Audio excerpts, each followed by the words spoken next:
I don't listen to people that I can't learn from.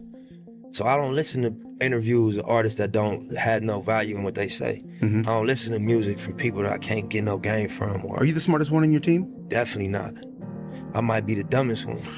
Name of the brand obviously is the marathon. It just stands for endurance. It stands for staying down. It stands for like not quitting, accepting the ups and downs of whatever game you commit yourself to and riding it out, because that's the reality of success or greatness, that it come with a roller coaster ride. I think that anybody could apply the marathon concept to what they do. If it's sports, if it's fashion, if it's music, if it's hustling, whatever, you on a marathon, you know, so. You're gonna lay in the bed you make. You're not gonna get away with nothing in terms of the energy. You know what I mean? You might beat the camera or the police. They might not catch you for what you're doing, but the energy is always gonna return to you. So when you just living in this cycle of being negative all day and just putting out negativity, and that's the only energy you putting out, it's gonna return to you in a different form than you put it out in. So I would just say, you know, master your energy. Do your best to master your energy and what you put out, you know, and unless that's what you want. You know, because you entitled to whatever you want to create, whatever experience you want to create for yourself. But if you're tired of that shit, adjust the energy. You know what I mean? As best you can. Adjust what you wake up thinking and what you say. And then, lastly, what you do. And that's not an easy thing to do, because it's such a pressure in these areas to just go by the way things are.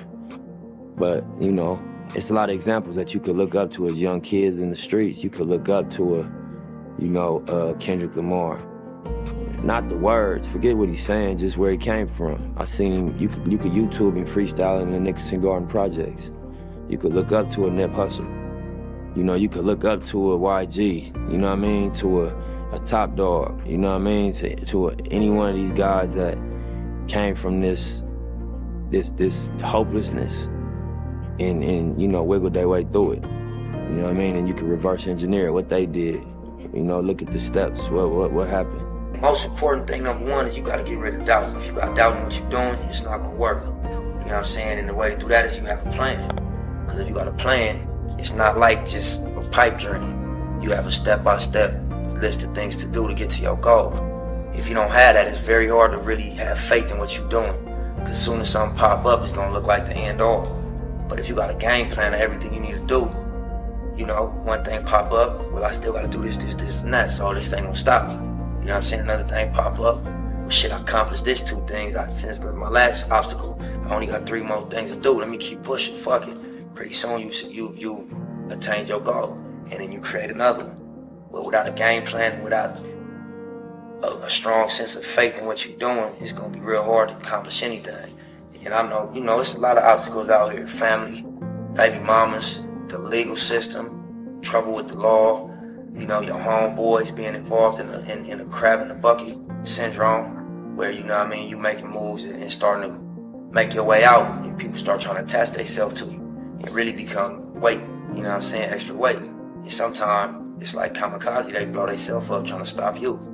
So, you know, you gotta have faith in what you're doing and not take no for an answer. You'll get it. It'll be a long run, but you'll get it, for sure. Yeah, you can learn from my mistakes, but you might have to make them. You know what I mean? I would just say, if you take the quality from me, if you was to take any quality from me, take the quality of persistence and staying down. You know what I mean? And being able to take it on the chin and take a blow. You know what I mean? Like, yeah, that's important. You know, to not stay on the ground if you get knocked down, and, you know what I mean, be able to roll with the punches. I never been one of the people that could be comfortable being careless. Some people, I noticed the quality that they don't have that, they just don't have I guess the pressure on themselves. You know, they just have a little bit of a comfort that I don't have. I don't feel comfortable unless I know I went above and beyond with my preparation. The things that possibly could happen, if I ain't take real steps to prevent those things, I'm not comfortable. I can't walk around, you know, charismatic and happy. Nah, I gotta make sure, you know, we setting up some type of wealth, because we might have a little bag right now, but we know a lot of people had a bag right now, and they ended up bad. We got a core business, which is, for me, music, but then it's about building an enterprise around it. And I think, you know, that's what we see Jay-Z has done. That's what we see Puff has done. The music don't become how you pay the bills. It's a lot of pressure off of it. You got other things bringing in income. You can make music solely as an artist. Real, everybody got a different definition of what they in the game for. I couldn't get my way in trying to fit in. What I'm here to try to do, I couldn't do that trying to fit in. It wouldn't. What my goal, you can't get at what I'm trying to do that way. From my understanding of it, my experience with it, you gotta be authentic and you gotta define your shit. You gotta make a contribution. Yeah. You know what I mean? You can't try to copy, ride waves. You gotta define your contribution. For sure. I learned when I was younger, like, you can't put your expectation of me on me. I'm me, you feel me? And you're not gonna ever make me feel bad for it. You're not gonna, make me react to how you reacting to me. I don't care, I'm me. And if I part of who I am, is disrespectful or is, crossing the line of like basic things, I'm gonna check myself. But, we all are individuals. So for you to think my balance or my ratio, I'm to this or to that, and I ain't got enough of this and enough of that, that's all love. Just keep it to yourself, bro. Don't blend in. Stay in your lane. There's no traffic in your lane. You know what I'm saying? Be honest and stay in your lane. The marathon is just about seeing long term, seeing a vision, understanding that nothing really worthwhile happens overnight, and just sticking to your script long enough to make something real happen. Laying a brick every day instead of trying to build a brick wall. Just lay a brick every day. Eventually you look up, you're gonna have a brick wall. I drop my daughter off every day. I drill her every day at school. When I take her to school, we have a little combo we had before she got the car, and she gets sick of running the script for me, but I pound it in her head. Like, what is integrity? Integrity, doing the right thing when nobody's looking, all right? Are you a leader or a follower? I'm a leader. What's the difference? Think for myself, all right?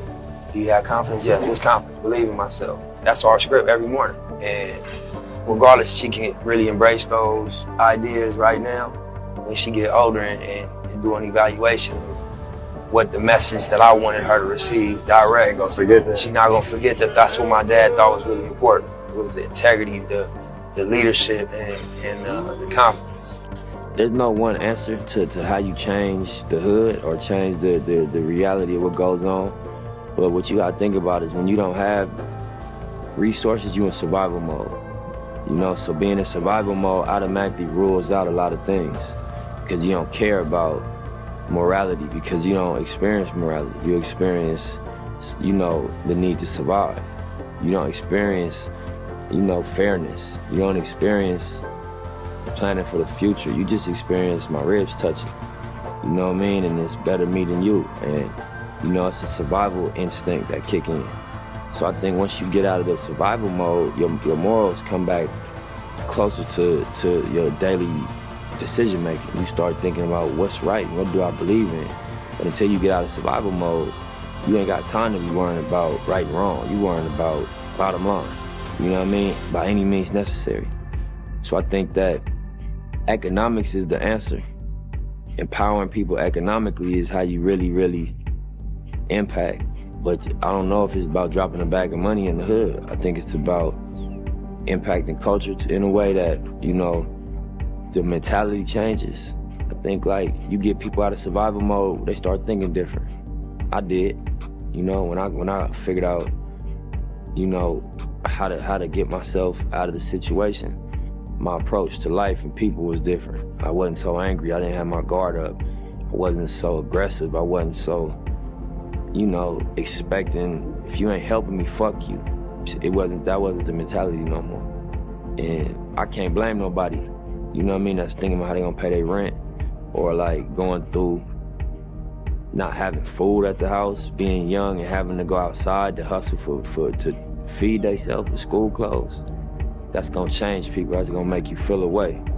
And you can't fault them. You just gotta kind of empathize with the scenario and understand you put a person in survival mode, they're gonna survive by any means. I was always a hustler. So when I talk to a young dude, I'm like, bro, my advice to you is gonna be money advice. Bro, get you some money, you're gonna feel different.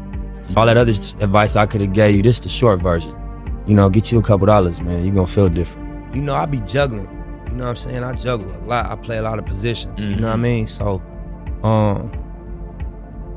my mentality when I do start to be like, damn, this is a lot. You know what I'm saying? It's just like, that's what it's supposed to feel like. If you are going toward what the vision look like, and that's like greatness. That's, on multiple levels. That's the vision that I'm working toward. So I'm like, I just think about that. Like, this shit ain't supposed to feel, you know, comfortable. It's supposed to be uncomfortable. It's supposed to stretch you. It's supposed to be a burden to a degree. And you gotta, you know, wrap your mind around that and accept it and embrace it. And you catch the wisdom off of that. You know? Words is powerful, you know? And I think that the ability to articulate, you know, you can really impact people. I think as human beings, everybody has a natural gift and a natural passion, but then you go outside and you get influenced and you feel pressure from what's going on outside. And so, you know, I read one time, like, would you rather be at war with yourself and at peace with the world, or at peace with yourself and at war with the world? And that was powerful for me.